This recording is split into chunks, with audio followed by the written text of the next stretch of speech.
그러니까 심리가 죽었는데 지방 가는 사람들의 심리는 예를 들어서 빠지고 네. 서울에 있는 사람들의 심리는 안 빠지냐. 공포는 다 똑같다라는 거죠. 상승장의 투자 원칙을 다 버려야 돼요. 하락이라고 하는 존재는 다 똑같이 해야 되는데 그 좀 지역적 편차가 가장 많이 발생하는 게요.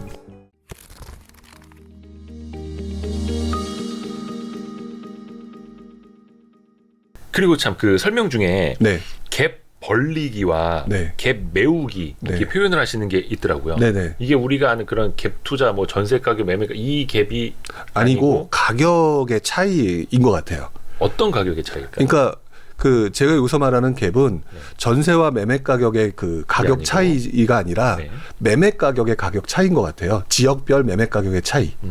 그러니까 제가 투자를 공부를 하면서 네. 투자를 공부하면서 무슨 예를 들어 경매 투자도 공부해보고 뭐 부장권 투자도 공부해보고 네. 재건축 투자도 공부해보고 다 해봤는데 그 성격은 존재하는데요. 네. 결국 그 움직임은요 가격 갭에 의해서 움직이더라고요. 그러니까 예를 들면 이런 거예요. 예를 들어서 어느 동네가 움직일지를 몰랐는데 네. 시장이 이제 움직이기 시작하는 과정에서는 너는 제일 먼저 어디를 사고 싶니? 라고 물어봤을 때는 뭐 돈 걱정 안 한다면 나는 제일 먼저 강남 사고 싶죠. 그렇죠. 뭐 이렇게 얘기를 할 수밖에 네, 없잖아요. 네. 그래서 그러면은 제일 먼저 돈 있는 사람들은 강남부터 일단 구매를 하기 시작할 것 같아요. 네. 그래서 그런 현상이 나타나게 되면 강남을 들어가고 싶어 했던 사람들조차도 좀 늦었으니까 대체제를 찾는, 어차피 이게 필수제니까 그렇죠. 전세 아니면 매매인데 전세를 살려고자 했던 사람들도 가격이 올라가는 거 보면서 매수로 돌아설 수 있거든요. 이 과정에서 결국 강남이 올랐다라고 하면, 이제 강남구 서초구가 올랐다라고 하면 열이면 열, 대부분 다 보면 그 다음에는 송파구라든지 강동구 쪽을 생각하게 될 가능성이 높을 거예요. 그렇죠. 그만큼 입지에 따라서 순차적인 시간적인 타이밍과 사람들의 심리가 같이 맞물리면서 움직이게 되고 가격이 따라오르는. 그래서 강남이 가격 갭을 벌리면, 그러니까 올라가면 네. 송파나 강동 같은 경우가 그 가격을 메우는 현상이 발생되는 것들을 투자를 하면서 되게 많이 봤었어요. 그리고 그것들을 또 확대시켜 놓고 보니까 서울이 그렇게 해서 오르니까 네. 제일 많이 안 올랐던 지역, 이제 그 예를 들어서 여러분들이 알고 계신 용어 중에서 노도강이라는 단어 네, 아마 네, 네. 알고 계실 건데 네. 이 노도강이라는 단어가 2006년인가 2007년에 나온 단어거든요. 예. 기사에서 저도 처음 봤던 단어인데 그때 서울에 있는 중심부들이 다 오르고 노도강이라고 하는 부르는 지역이 안 올랐었어요. 네. 그러다 뒤늦게 불이 붙으면서 사람들이 몰려가서 엄청난 상승률을 보였던. 그리고 요즘 같은 경우는 그렇게 해서 노도강이나 뭐 서울 지역이 다 오르니까 경기도로 넘어가고 뭐 이렇게 하면서 그 가격에 그 차이가 발생되면서 좀 나름대로 투자할 곳을 찾는 사람들이 움직이는 그런 어떤 패턴에 따라서 나타나는 가격의 움직임이 저는 갭 벌리기와 갭 메우기다라고 한 단어로 표현을 한 거죠. 그렇죠. 강남, 송파, 강동, 마용성, 노도강, 네. 경기 뭐 이렇게. 네네, 그렇죠. 근데 이게 어떻게 보면 이제 부동산 키 맞추기일 네, 수도 있고. 맞아요. 근데 그게 이제 상승장일 때는 네. 그래서 이제 정부에서 가장 이제 강남 지금 막 신경을 쓰는 건데 네, 이게 쫙 퍼지잖아요. 네. 하락장에서는 그럼 순서는 어떻게 되는 거예요? 좀 달라지나요? 달라지는 게 아니라 예. 상승장의 투자 원칙을 다 버려야 돼요. 상승장의 투자 원칙을 다 네, 버려요. 지금 말했던 예. 갭 벌리기와 갭 메우기가 예. 오랜 기간 동안 지금 많은 분들이 그동안 보셨던 흐름일 거예요. 네. 근데 그러면 갭 벌리기가 일어나는 그 갭 벌리기와 메우기가 일어났던 시기를 지나 하락장이 접어든다라고 하면 거꾸로 될까라든지. 그 상식적으로는 그러면 네. 지방 빠지고 경기 빠지고 노도강 빠지고 마용성 빠지고 송파 강동 빠지고 뭐 강남 빠지고 이럴 것 같은데 네, 역순으로. 대부분 그럴 것 같은데 그게 아니에요. 아 그래요? 그냥 다 떨어져요. 지금도 그런 그러니까 네, 그렇죠. 이제 거기서 편차가 발생하고 있는 것 같아요. 편차가 발생할 뿐 네. 뭐 순서대로 빠지는 건 아니고. 네, 그러니까 심리가 죽었는데 지방 가는 사람들의 심리는 예를 들어서 빠지고 네. 서울에 있는 사람들의 심리는 안 빠지냐. 예. 공포는 다 똑같다라는 거죠. 그래서 떨어질 때 보면 다들 비슷하게 떨어져요. 근데 그러니까 하락이라고 하는 존재는 다 똑같이 해야 되는데 여기서 예. 그 좀 지역적 편차가 가장 많이 발생하는 게요. 직전에 엄청나게 많이 오른 곳들이 있을 거예요. 예를 들어서 이 동네가 이렇게까지 올랐어? 이런데 이제 이번 장에 오를 때는 분명히 뭐 무슨 호재, 뭐 GTX 호재, 뭐 이렇게 가지고 원래는 뭐 5억짜리가 한 10억 정도 되면 정상적인 수준일 텐데 네. 그게 뭐 한 14, 5억 됐다. 이게 이제 미래의 가치를 끌고 와서 네. 지금 가격에 반영시킨 거잖아요. 그렇죠. 근데 그것들이 다 사라져버리는 상황이니까 투자자들의 흔히 말하는 멘붕이 오면서 더 많이 떨어지죠. 그래서 하락장 때 보게 되면 오히려 제일 많이 안 떨어지는 곳을 보면은요. 네. 아무도 관심이 없었던 곳, 진짜 외곽도 안 떨어지는 곳이 많아요. 오. 덜 떨어지는 곳. 우리가 외곽에 제일 멀리 있는 이상한 곳은 되게 많이 떨어질 것 같은데 예. 오른 적이 없으니까 투자자도 안 들어왔고 네. 그러면 그냥 실거주자가 와서 살고 있는데 무슨 일이 있었어? 라고 해서 안 판다는 거죠. 그러니까 걔네들은 오히려 안 떨어지는데 네. 오히려 그 당시에 각종 호재들이나 이런 것들로 인해서 급격히 올라갔던 곳들 또는 이제 여러 가지 이유 때문에 그때마다 흐름이 있잖아요. 네. 뭐 똘똘한 채가 이번 장 같은 경우는 서울이라고 표현을 할 수 있을 것 같고 네. 지난장 같은 경우는 이제 지난장이면 이제 노무현 대통령 시절인데 네. 그때 같은 경우는 서울이라고 하는 개념보다는 중대형 아파트였거든요. 네. 네. 근데 중대형 아파트가 지난장에 그래서 그 끝물에 네. 그다음에 침체장 때 엄청나게 떨어졌어요. 근데 엄청나게 떨어졌는데 그 중에서도 그러면 서울 중대형과 네. 뭐 예를 들어서 경기도의 중대형 어느 게 더 많이 떨어졌겠느냐 생각하면은 당연히 용인 같은 경우 그런 중대형이 많이 떨어져. 네네. 그때 입지를 따지는 거죠. 과도하게 욕심부려서 들어올 만한 곳들. 그랬던 곳들이 많이 떨어졌던 거라 지금 현재 많이 떨어진 곳을 자세히 보게 되면 요즘에 이제 많이 떨어졌다는 얘기 나오잖아요. 네. 대부분 다 보면 GTX 쪽이라든지 언제 아니면 이제 될지 모르고. 네, 그런데 기대감으로 이제 반짝. 기대감으로 반짝했던 그런 곳들이 되는데 이거는 또 투자자 입장에서 관점을 보게 되면은요. 이게 기회일 수도 있어요. 장기적으로는. GTX를 언젠간 하긴 할 테니까. 네네. 그러면 또 지금 우리가 그 동네가 많이 오른 이유가 네.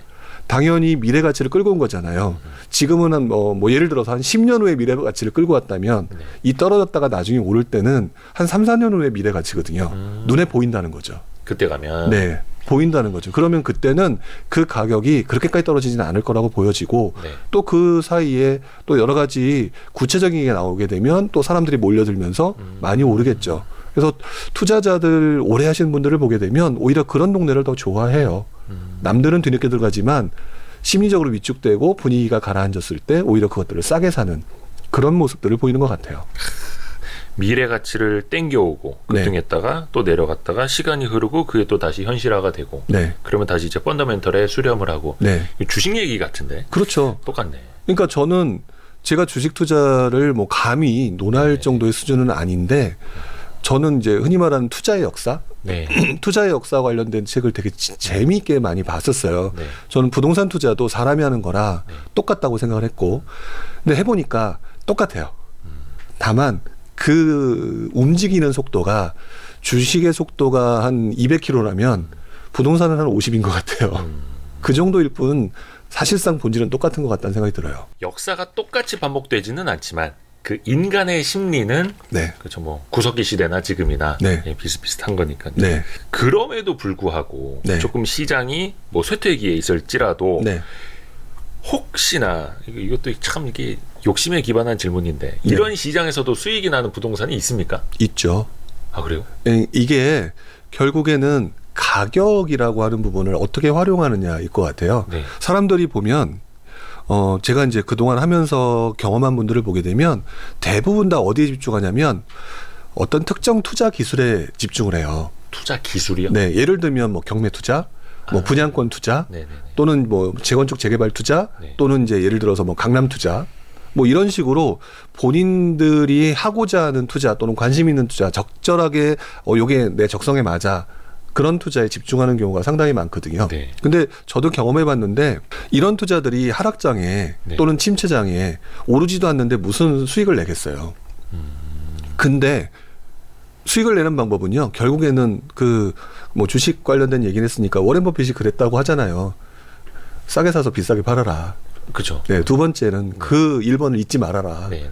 그 얘기 정말 많이 아시잖아요. 네. 역시 마찬가지인 것 같아요. 그래서 하락장 때는 또는 침체장 때는 싸게 살 수 있는 방법을 찾으려고 노력하는 사람들이 나타나고요. 그러면 그때 흔히 하는 말을 급매물이라든지 경매 투자 같은 게 유행을 하게 돼 있어요. 그러면 가격을 낮추잖아요. 네. 그러면 가격을 낮추게 되면 거기서 또 흔히 말하는 시세 차익이 발생을 하겠죠. 네. 또는 뭐 예를 들어서 이 시점에는 집을 안 사기 때문에 보통 보면 전세를 들어간다든지 네. 또는 월세를 들어간다든지 그럼 이때 나타나는 현상은 월세 상승이나 전세 가격 상승이나 그러면 그걸 가지고 수익률 계산을 해서 나름대로 수익을 볼 수 있는 투자들을 찾아내기도 하는 것 같더라고요. 수익형 부동산 같은 네네. 거. 그러니까 그렇게 하기 때문에 저는 하락장이다, 침체장이다라고 해서 많은 분들이 이제 끝났구나, 흐름이 그렇게 갔으니까 끝났구나 해서 도망가려고 하시는데 네. 오래 투자하셨던 분들을 보게 되면 거기서 싸게 사는 방법을 또 찾으려고 노력하고, 그러니까 그거는 항상 그러면 이제 사람들이 물어보시더라고요. 그러면 경매 투자나 수익형 투자를 하면 되나요? 네. 근데 지난장도 보니까요, 딱히 경매 투자다 수익형 투자라고 말하기 전에 그때 상황에 맞춰서 싸게 살 수 있는 대상을 찾아서 정말 눈에 불을 켜고 찾으시더라고요. 그게 무언지는 그때가 봐야 아는 것 같아요.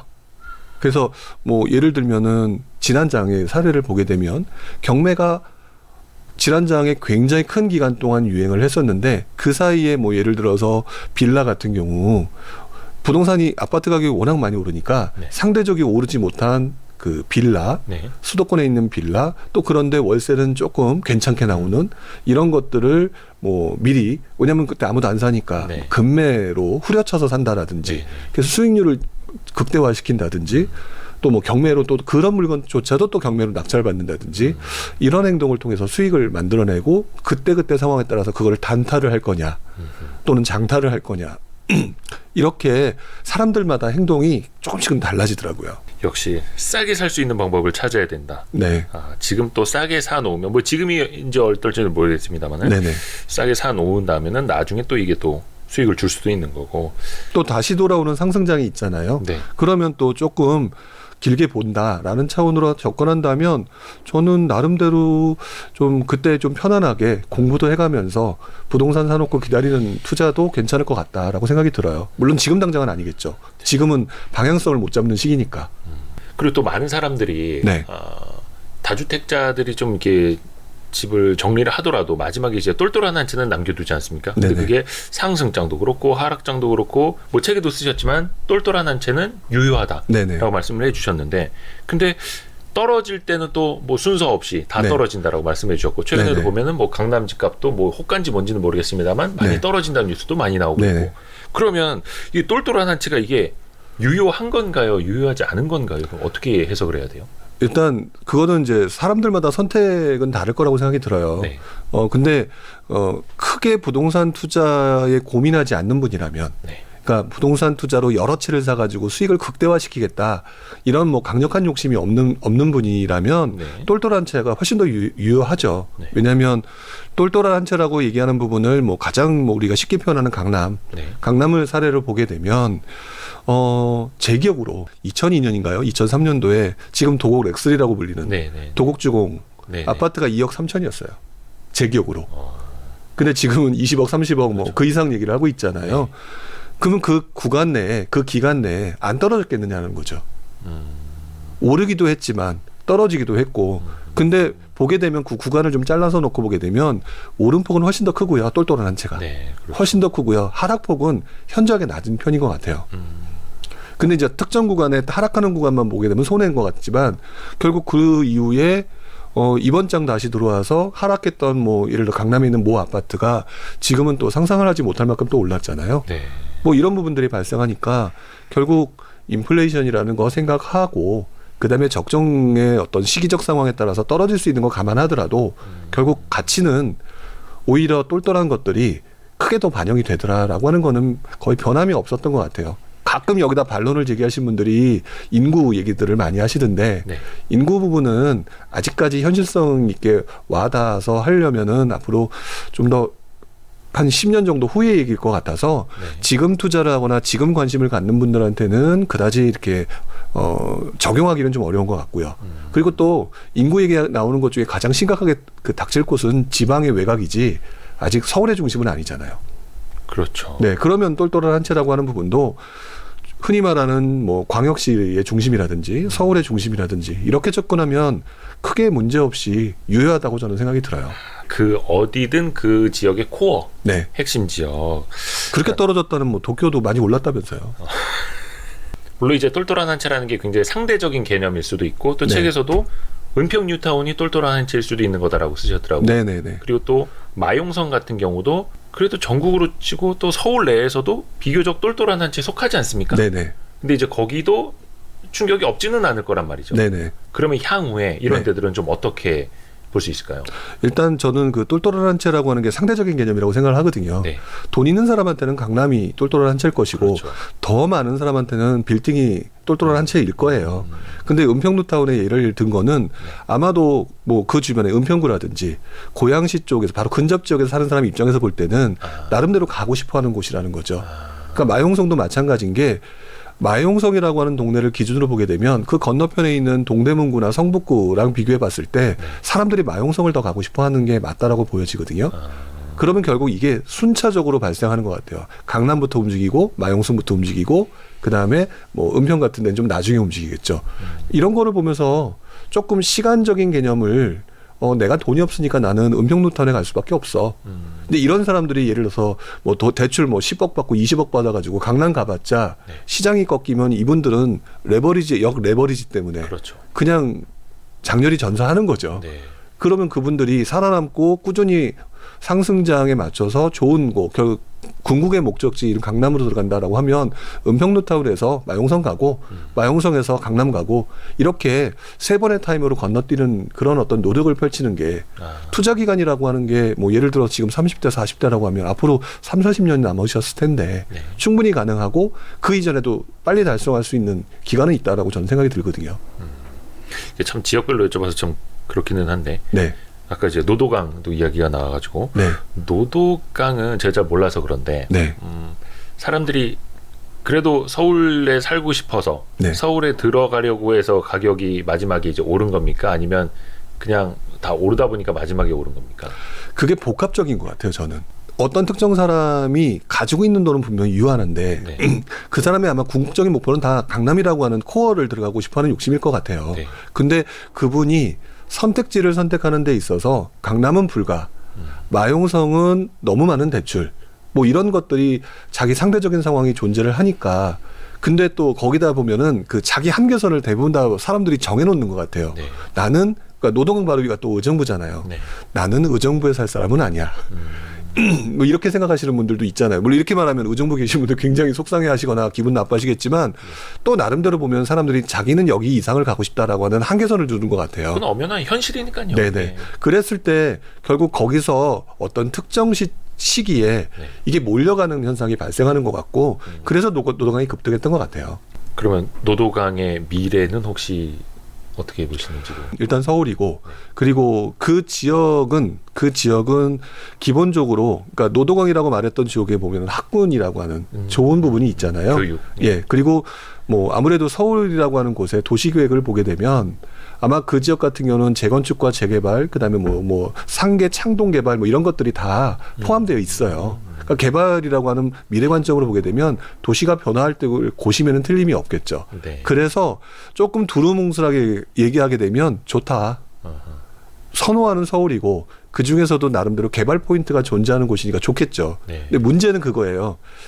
그러면은 지금 여기 나온 부령이란 친구가 네. 노동강 좋다고 했어. 이게 중요한 게 아니라 그 뭐 한 10년간은 그 흐름에 있어서는 그렇게 올라가겠지만 어떤 특정 지역이 노동강보다 더 좋다라고 얘기하는 뭐 마용성이나 강남이라고 하는 곳들이 어떠한 이유에 따라서 가격, 그 노동강의 가격보다 더 높기는 하겠지만 네. 갭이 붙어 있는 상황이 발생될 수 있거든요. 그렇다면은 노동강을 가는 게 맞을까요? 그렇다면은 뭐 마용성이나 강남을 가는 게 더 맞겠죠. 이게 계속해서 이렇게 변화되는 것 같아요.